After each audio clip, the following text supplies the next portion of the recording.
Lo primero que Merci notó fue el olor del jabón. Fuerte y amargo como el juicio de un león. Sus hermanas lo habían hervido toda la mañana, incluso antes de que el sol se asomara sobre el tejado. Dina lo removía como un predicador agita el fuego del infierno, y Lene bajó las tijeras de cocina del cajón superior como si estuvieran destinadas a una ejecución. Merci no lo había entendido entonces. Solo sabía que algo venía, algo definitivo. Estaba de pie descalza en el porche con el viejo vestido amarillo de su madre, una talla más pequeño. Se le pegaba a las caderas y susurraba días mejores.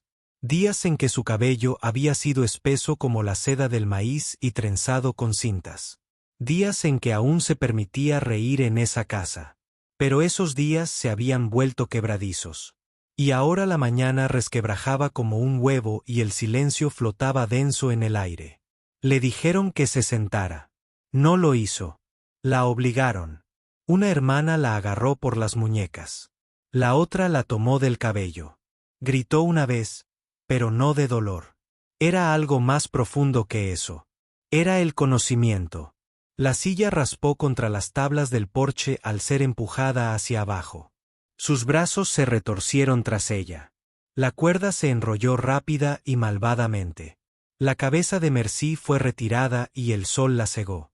El primer tijeretazo sonó como una cerilla al encenderse.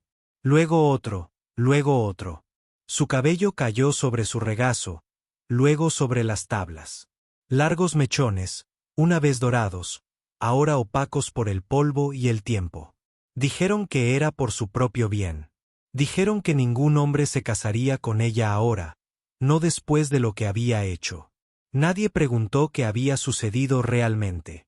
A nadie le importó el hombre que prometió mojarla y luego desapareció como el humo. A nadie le importó que nunca lo volviera a ver, o que lo único que dejara atrás fuera una mancha en su nombre y una historia que nadie le permitiría reescribir. Sus hermanas cortaban con celo, murmurando escrituras que no concordaban con sus corazones. Las manos de Dina temblaron, no de lástima, sino de furia. Lene rió una vez, un ladrido agudo y amargo, y se sintió como una bofetada. Merci cerró los ojos, no para contener las lágrimas. Se habían secado hacía días, sino porque no quería verse deshecha. Cuando terminó, se apartaron como carniceros, orgullosos de un corte limpio. Tenía el cuero cabelludo en carne viva, con algo de piel rota. El aire le picaba en la cabeza. Se sentía desnuda de una forma que no tenía nada que ver con la ropa. Dejaron la cuerda como si la vergüenza pudiera atarla. Se sentó en ese porche durante lo que le pareció una eternidad, viendo cómo el viento arrastraba su pelo por las escaleras y por el patio. Se enredaba en la maleza como si fuera hierba rodante. Tenía las manos entumecidas. Le dolía la garganta de silencio. Dentro, oyó el tintineo de los platos y el roce de las sillas. Nadie abrió la puerta. Ni siquiera el perro se acercó. Por la tarde, el cielo se cargó de polvo y empezó a arreciar el viento. El vestido le azotaba las piernas y el dobladillo se rasgó donde ya se había desgastado. Sus pies, todavía descalzos, se acurrucaron bajo la silla para entrar en calor, pero el frío seguía entrando. Se instaló bajo su piel, lento como un veneno. Ya no era Merci Caldwell. Era lo que susurraban ahora. Era esa chica. Al atardecer estaba de pie. Nadie la detuvo. Caminó por el camino descalza. Sus pies golpeando tierra compacta y cristales rotos. Cada paso cantaba una canción de rechazo, de supervivencia, de aliento obstinado. Pasó junto al pozo donde solía sacar agua, junto a la vieja cerca donde una vez grabó su nombre con un alfiler. No miró atrás. Ni una sola vez. El pueblo no la recibió bien. Nunca lo había hecho, no de verdad. Simplemente toleraba a la chica tranquila de ojos grandes y manos suaves. La chica que leía a la luz de la lámpara y se quedaba en su callejón, pero ahora no tenía callejón. Solo susurros la seguían como cuervos. Llegó hasta la puerta de Widowbear antes de que sus rodillas cedieran. La viuda salió, la vio y no habló. Solo la ayudó a levantarse, la sentó junto al fuego y le sirvió caldo caliente en una taza de hojalata. No hablaron. La viuda Beard sabía que el silencio podía ser sagrado. Esa noche, Merci se sentó de espaldas a la pared, observando cómo las llamas proyectaban sombras sobre las vigas. Le temblaban demasiado los dedos para sostener la taza, así que la dejó en su regazo y se calentó las palmas. La manta en la que estaba envuelta olía a cedro y lavanda, como si alguien alguna vez se hubiera preocupado por la suavidad. A la mañana siguiente, se fue antes de que saliera el sol. No quería compasión. No quería que la vieran más. Quería desaparecer. Pero desaparecer era duro en un pueblo que se alimentaba de chismes como las langostas de los campos. Para cuando llegó a los establos detrás del establo, el pueblo ya lo sabía. Merci Caldwell estaba esquilada. Merci Caldwell estaba suelta. Merci Caldwell era peligrosa. Se quedó en el desván 2 noches, acurrucada entre sacos de pienso y arpillera vieja. Las ratas pasaban corriendo y le dolía el estómago de vacío. A la tercera mañana, vio una escoba apoyada en la puerta del granero. Una ofrenda silenciosa. Barrió el patio durante 3 horas y luego se sentó detrás del comedero, mareada de hambre. Nadie le pagó, pero alguien dejó una corteza de pan junto al pozo. La tomó sin agradecer. La gratitud se sentía peligrosa. Podría hacer que se quedara. El fraile Boransem la vio una vez. No sabía su nombre entonces, solo que trabajaba con caballos como si fueran cosas sagradas. Se movía lento, silencioso, hablaba poco. Lo vio levantar la pata de un potro, revisar el casco, susurrar algo que solo la bestia podía oír. La miró una vez, directamente a los ojos, y luego apartó la mirada. No parecía vergüenza, parecía conocimiento. Esa tarde, se lavó los pies en el comedero de los caballos, mordiéndose el labio por el dolor. La piel estaba desgarrada en lugares donde ya se formaban costras oscuras. Aún así, no lloraría. Las últimas lágrimas las había derramado en esa silla. Encontró un espejo roto en el granero y se miró. Su cuero cabelludo estaba irregular, con moretones en algunos lugares. Su rostro estaba hundido por el hambre y el dolor. La niña que había sido se había ido, pero la mujer, esta criatura cruda y herida, seguía de pie. Una tormenta se desató en la 4ª noche. Los truenos sacudieron las paredes del granero y la lluvia entró por el techo y gotas frías. Se acurrucó en el heno, temblando. Fue entonces cuando lo vio. Un abrigo de lana doblado estaba cerca de la escalera, todavía caliente. Al principio no lo tocó, solo lo miró fijamente. Luego se lo echó sobre los hombros y durmió más profundamente que en semanas. Por la mañana, una taza de agua estaba junto al abrigo. Nada más, ninguna nota, ninguna voz. No sabía por qué, pero le hizo latir el corazón con fuerza. Dejó un trozo de flor silvestre en su lugar la noche siguiente, lo metió en la solapa. Nadie habló de ello, pero había desaparecido por la mañana. Los siguientes días fueron borrosos. Limpió abrevaderos, sacó clavos de pezuñas, cargó cubos que casi le rompen los brazos. Su cuerpo le dolía en lugares que no sabía que tenía. Sus manos se agrietaron. Su piel se enrojeció y endureció. El pueblo seguía mirándola, pero ella ya no se escondía. Caminaba a plena vista, con la cofia baja y la mirada firme. Una tarde, mientras barría el callejón trasero detrás de la tienda, alguien escupió cerca de sus pies. Un hombre con abrigo marrón, de esos que les gustaba reír a carcajadas y acercarse. La llamó por un nombre. Ella no se inmutó, simplemente se giró, recogió la piedra que él había lanzado y la puso en la ventana. Así que, antes de seguir caminando, el viento le levantó la falda. Su cabello, el poco que le quedaba, ondeaba en mechones desiguales, pero su espalda estaba recta. Esa noche, al salir la luna, se sentó junto a la cerca del establo. Y Boransem estaba a solo 20 pasos de distancia, observando a un caballo hocicar el heno. Ninguno de los dos dijo una palabra, pero algo pasó entre ellos. Ni lástima, ni amabilidad, sino reconocimiento, y tal vez el primer destello de algo que aún no tenía nombre. Las mañanas se volvían grises, suaves, con una especie de niebla que no surgía del suelo, sino del corazón. Mercy despertó bajo una manta de lana en el desván del granero, con el rocío goteando de las vigas sobre sus mejillas. El abrigo que había pedido prestado aún conservaba un ligero aroma a cuero y humo. Lo doblaba con cuidado cada mañana y lo dejaba junto a sus botas, las que no tenía. Sus pies seguían descalzos, aún magullados, pero cada vez más callosos. Su vergüenza era la misma. Nadie le pidió que se quedara. Nadie le pidió que se fuera. Y en ese silencioso limbo, aprendió a respirar de nuevo.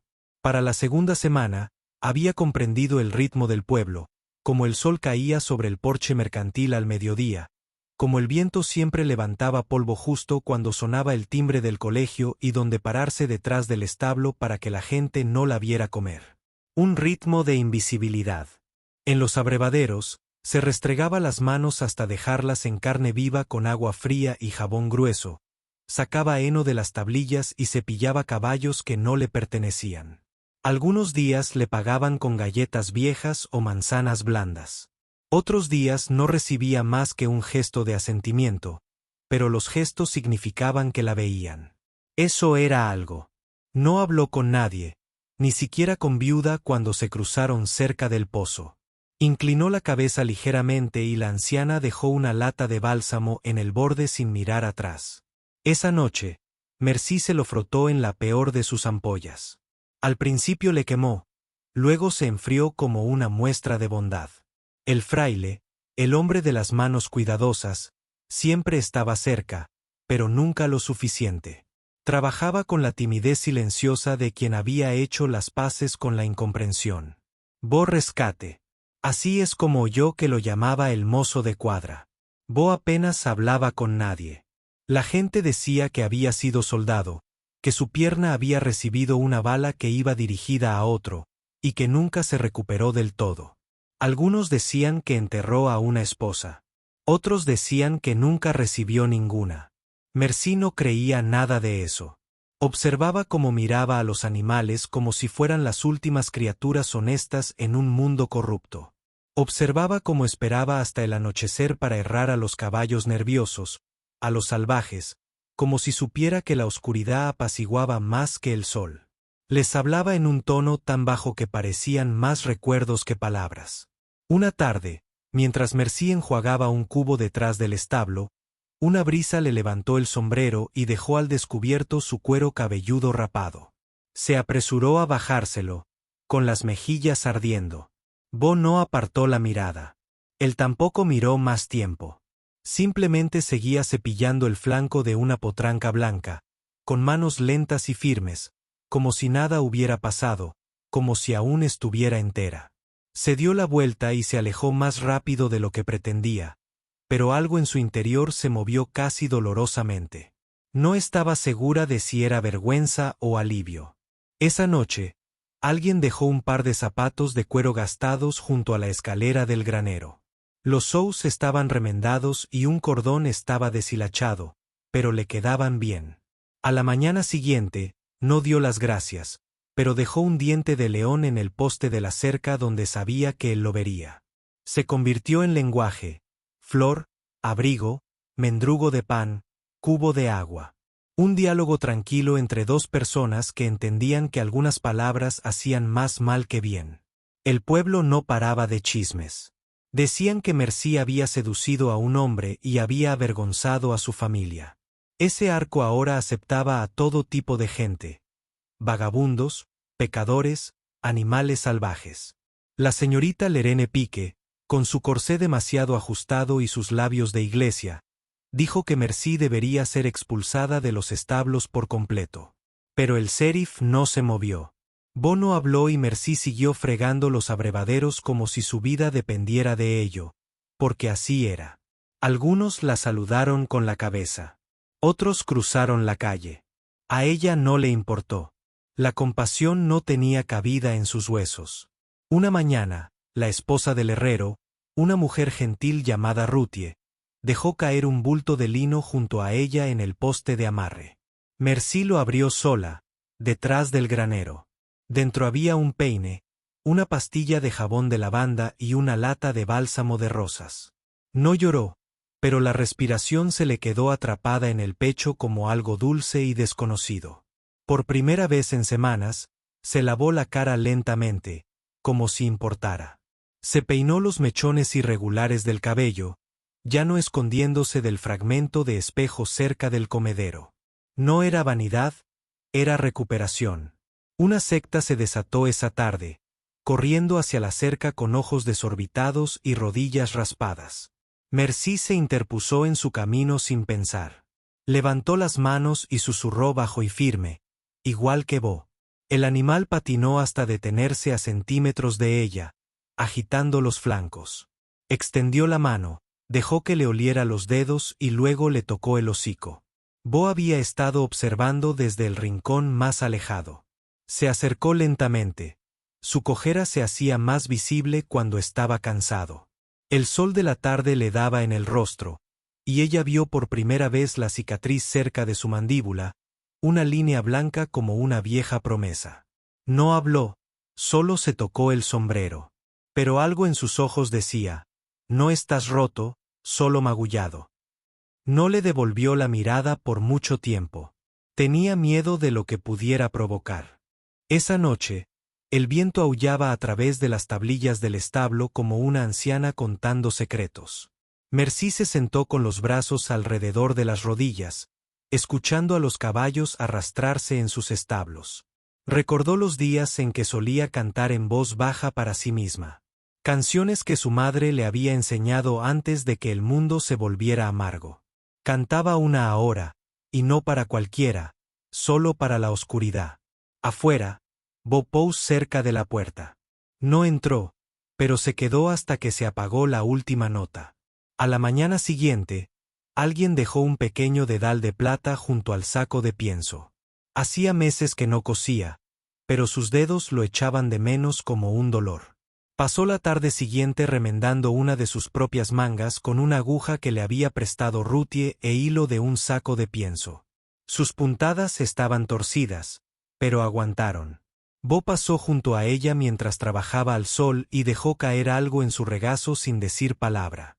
Era un cuadrado de percal azul. No levantó la vista, pero sintió un nudo en la garganta todo el día. El mundo no estaba arreglado. Todavía se estremecía ante las risas agudas, todavía se apartaba de los cristales de las ventanas, todavía evitaba las escaleras de la iglesia, pero ya no se escondía tras los edificios al pasar por el pueblo. Se irguió un poco más, habló a los caballos con su propia voz, y cuando el fraile le entregó un trapo de silla de montar una tarde, sus dedos apenas se tocaron, pero la sacudida fue suficiente para que ambos se detuvieran. Bo la miró entonces, no a través de ella, no a su alrededor, la miró como si fuera algo arraigado, algo curtido, algo que valiera la pena cuidar. Ella apartó la mirada primero, pero sonrió, solo un poco, solo lo suficiente para creer que aún podía. Más tarde esa semana, un niño le lanzó una piedra a la espalda cerca de la tienda general, la insultó. Ella no se inmutó. La recogió, la miró y se la devolvió como si fuera algo que se le hubiera caído por accidente. El niño parpadeó, confundido. Ella siguió caminando. La gente observaba, algunos en silencio, otros con asombro. No estaban acostumbrados a mujeres que se levantaban de la ruina. Una noche, mientras se avecinaba una tormenta, vio a Bea apoyado en el granero, mirando los campos. El viento enredó el poco cabello que le quedaba. Se puso a su lado, con los brazos cruzados. Él no se movió, no habló. Pero después de un rato, le entregó una botella de sidra caliente. Ella bebió un sorbo y se la devolvió. Luego se quedó allí con él hasta que llegó la lluvia. No corrieron, no hablaron, no lo necesitaron. Y por primera vez, sintió que tal vez, solo tal vez, había encontrado un lugar donde no hacía preguntas, que simplemente la dejaba estar, magullada, sintiendo, no todo a la vez. Pero poco a poco, Como el crepúsculo que se desangra en el amanecer, Mercy aprendió a leer sus silencios antes de reconocer su voz. Boransem no arrastraba ruido a su paso como otros hombres. Se movía como quien aún escucha algo perdido. Botas suaves contra la tierra, mirada baja, no por vergüenza, sino por reverencia. No era un hombre hecho para el espectáculo. Sin embargo, de alguna manera, hacía que la quietud se sintiera sagrada. Casi todos los días trabajaban codo con codo. No lo suficientemente cerca como para compartir el aliento, pero sí lo suficientemente cerca como para que, cuando uno de ellos dejaba de moverse, el otro lo sintiera. Cuando ella arrastraba demasiado las picas, él cambiaba de lado del granero para estar más cerca. Si ella tropezaba, él ya estaría a su lado con una mano firme, cálida y muda. Todavía no le había preguntado su nombre. Eso la hacía confiar más en él. Los días se alargaban. La primavera había empezado a verter su verdor sobre los campos helados, y Mercy se sorprendió observando las flores de durazno abrirse en la colina sobre el pasto. Hacía semanas que no veía cosas así. La belleza le parecía un lujo. Ahora la sentía como un derecho que algún día podría reclamar. Bo le ofreció una camisa de franela de repuesto una mañana. No dijo nada, simplemente la dejó doblada donde solía ir su abrigo. Era suave, desgastada en los codos, y olía a humo de cedro y aceite de silla de montar. Se la puso sin decir palabra. Más tarde, cuando pasó junto a ella en el callejón entre el establo y el cuarto de aperos, su mirada bajó al dobladillo de la camisa, luego a su rostro. Eso fue todo, pero su piel se calentó al tocarla. Una tarde, una carreta llegó demasiado rápido. El alcalde que la arrastraba corcoveó, con la brida desgarrada, los cascos pateando chispas de la grava. Mercy estaba más cerca. No pensó. Se abalanzó sobre la cabeza del caballo. Una mano en el cabestro, la otra acariciando su cuello. Su voz atravesó el pánico, no fuerte, sino baja, firme, como siempre lo hacía Bo. El alcalde redujo la velocidad, se acomodó. Bo estaba allí en el siguiente aliento, tomando res, presionando su hombro contra el cuello del animal. No habló, pero su mano rozó la de ella al tomar la cuerda. Se demoró medio segundo más de lo necesario. Esa noche, mientras se frotaba linimento en las muñecas doloridas, vio algo nuevo en sus ojos. Algo que esperaba. No deseo, ni lástima, sino permiso. Aún así, no pidió nada que la hiciera confiar aún más en él. Hubo momentos en que lo sorprendió observándola. No como los hombres miran cuando quieren algo. Bo observaba como se observa una tormenta que se aproxima, no con miedo, sino con respeto. Todavía estaba aprendiendo a existir en esta piel. Todavía se estaba adaptando a la barba irregular en su cuero cabelludo. A la forma en que los niños miraban. A la forma en que las mujeres apretaban sus chales con más fuerza cuando ella pasaba. Pero aquí, bajo este techo, con las manos en el heno y sin pronunciar su nombre, empezó a sentirse menos como una historia con moraleja, más como un comienzo. Ahora arreglaba cosas, bridas, portones rotos, el pestillo de la puerta del comedero. Cuando le entregaba a Bo las cosas que remendaba, él nunca la elogiaba, nunca la menospreciaba llamándola dulce. Solo asentía y las usaba. Una tarde, ella regresó tarde del arroyo con el dobladillo mojado y las manos arañadas por las espinas silvestres. Él la esperaba en el granero.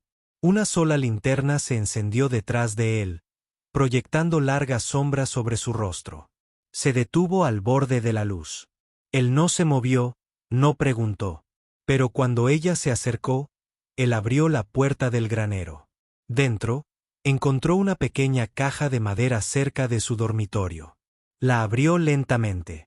Dentro había carretes de hilo, un dedal real, un estuche de agujas tallado a mano y un trozo doblado de algodón azul marino. Se le hizo un nudo en la garganta. Recorrió cada prenda con dedos temblorosos. Cuando se giró, Bo ya se alejaba. La luna iluminó su mandíbula.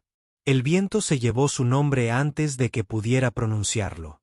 Se quedó despierta media noche cosiendo la tela azul para hacer un pañuelo. No era perfecto, pero era suyo. A la mañana siguiente, lo llevaba atado al cuello.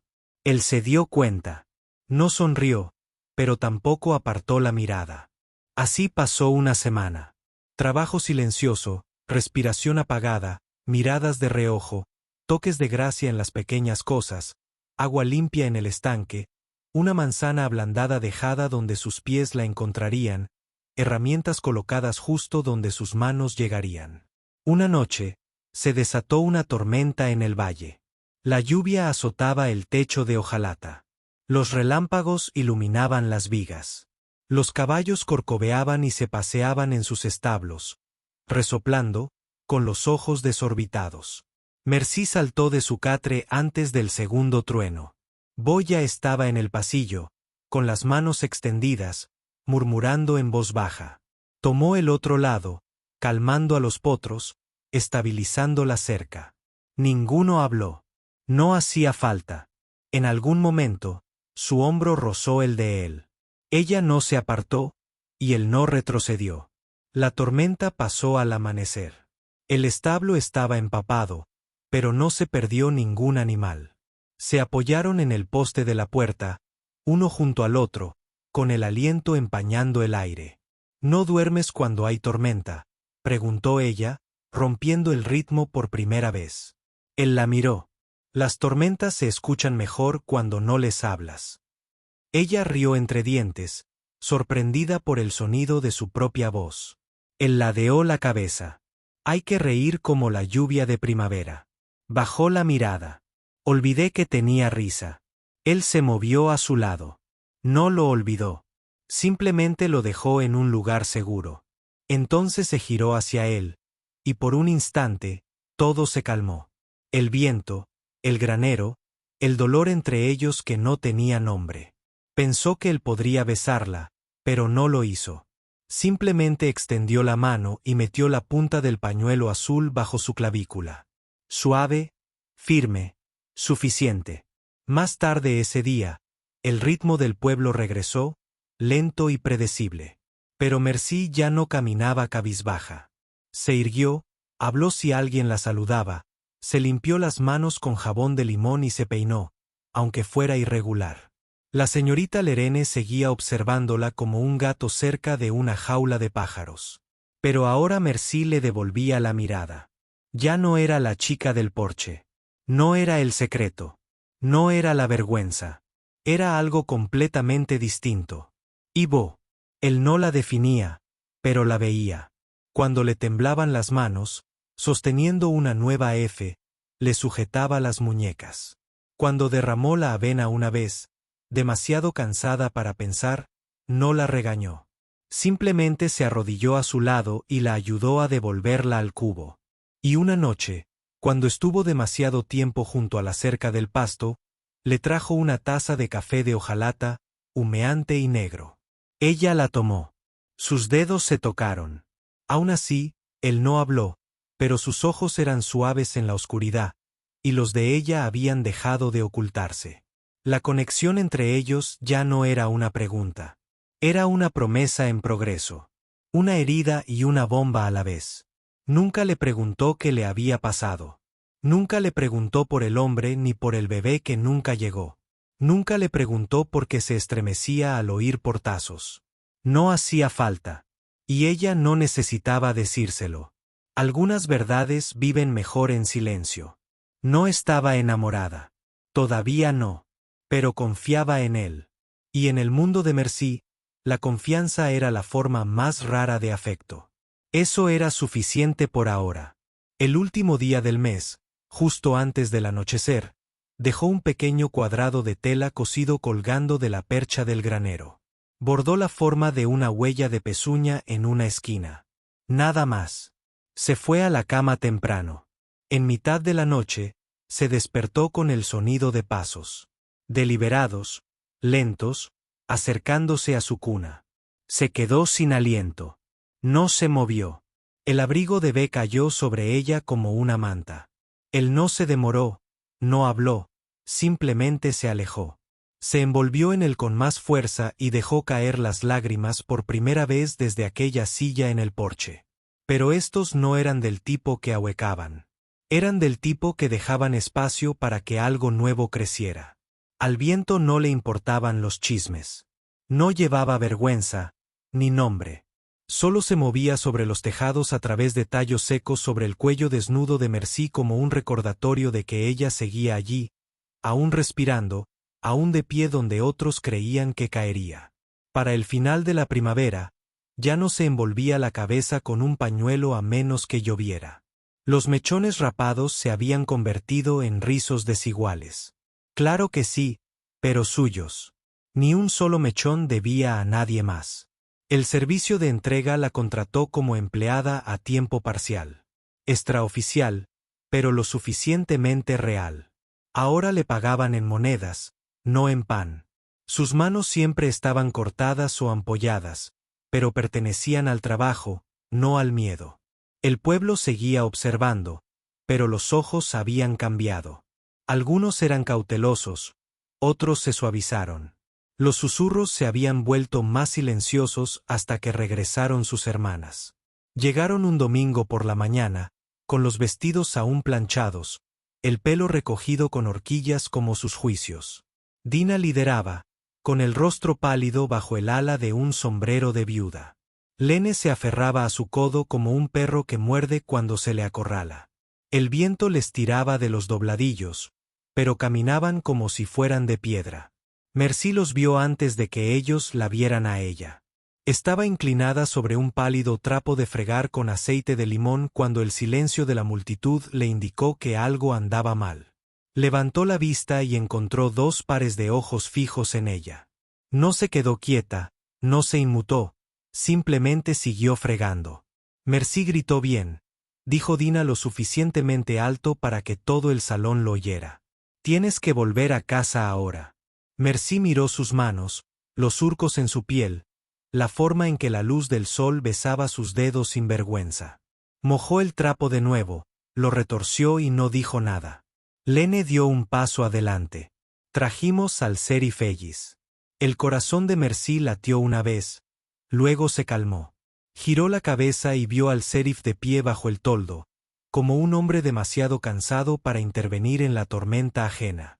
Parecía mayor de lo que recordaba, dijo ella. Él sostuvo su mirada, pero no asintió. Dijo, no tiene que irse, señorita Caldwell. A menos que quiera. Ese silencio era más denso que cualquier cuerda que le hubieran atado jamás alrededor de las muñecas. Dina se volvió hacia él. ¿Pretende permitir que esta inmundicia permanezca en el pueblo? Es una mancha. Es una ciudadana, dijo el sheriff Ellis. Una ciudadana libre. No ha hecho nada malo aquí. ¿Sabes lo que ha hecho? Lene espetó. Él no dijo nada. Merci se puso de pie. Ven. Y todavía húmeda. Su delantal manchado de aceite y polvo.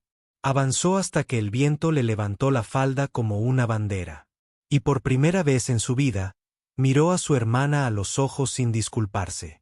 No va a volver, dijo una voz a sus espaldas. Oh.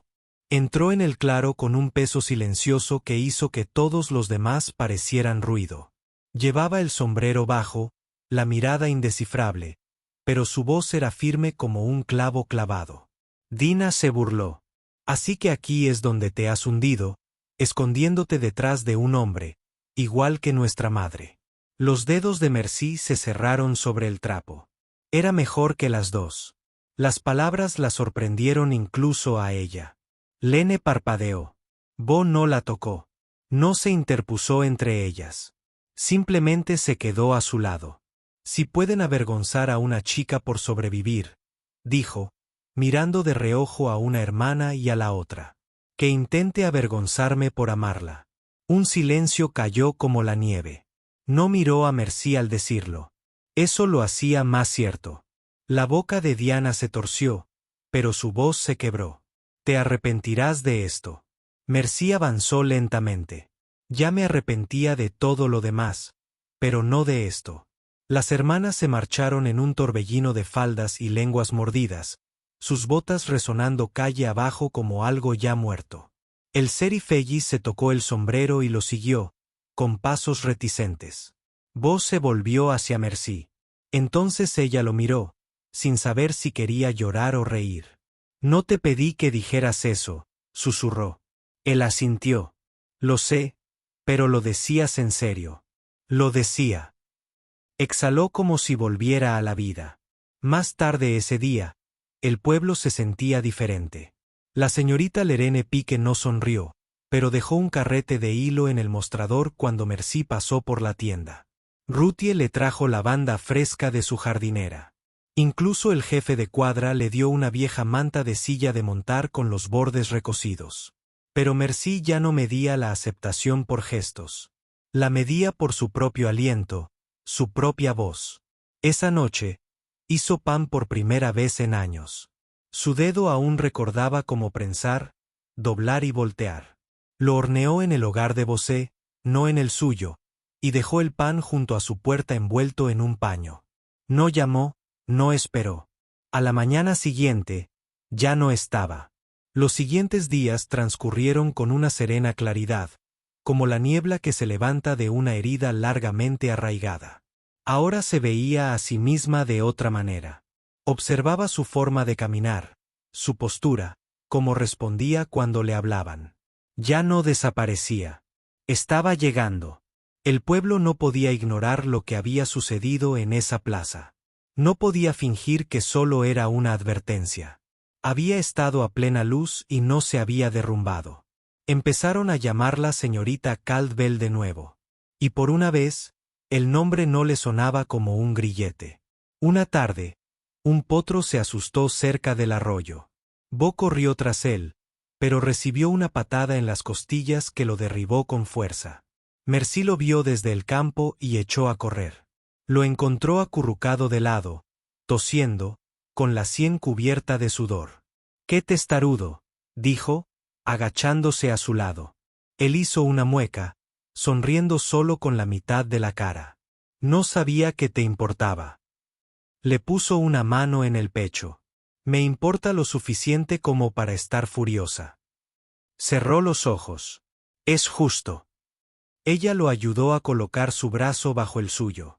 Al principio no se apoyó en ella, pero para cuando llegaron al porche, ya se agarraba fuerte. Ella lo metió dentro, lo sentó y le quitó la camisa lentamente. El moretón era profundo y morado, como una tormenta formándose bajo la piel. Él siseó entre dientes. Ella le aplicó paños fríos en la parte más afectada y luego le frotó ungüento en la curva del costado. Sus ojos la miraron fijamente todo el tiempo. «¿Alguna vez te cansas de cargar con el peso de los demás?», preguntó. Ella hizo una pausa. «¿Alguna vez te cansas de fingir que no necesitas que te carguen?». Soltó una risa baja que se convirtió en tos. Ella le echó la cabeza hacia atrás y le puso el paño sobre la frente. No hablaron después de eso. Se sentó en la silla a su lado, con una mano apoyada ligeramente sobre la suya. Él no se apartó. Cuando se durmió, ella se quedó. El crepúsculo se filtraba por las ventanas como una plegaria. Esa noche, volvió a soñar con estar de pie en un porche, pero no el de antes. Esta vez, sin cuerda, sin tijeras, solo flores silvestres en la mano y el pelo.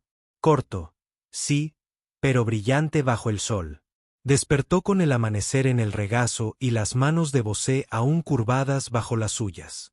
No se movió durante un buen rato. Afuera, el viento danzaba entre los árboles sin vergüenza. Y en su interior, algo más había empezado a despertar. No solo sanación, no solo esperanza, una especie de hogar. El viento de esa mañana olía a humo. No a fuego de leña, ni a estufa, sino a quema seca, distante y equivocada. Mercy estaba en el campo cuidando un caballo cojo cuando lo vio. Una tenue mancha gris que se alzaba sobre la cresta norte, ondulándose como un dedo en el cielo.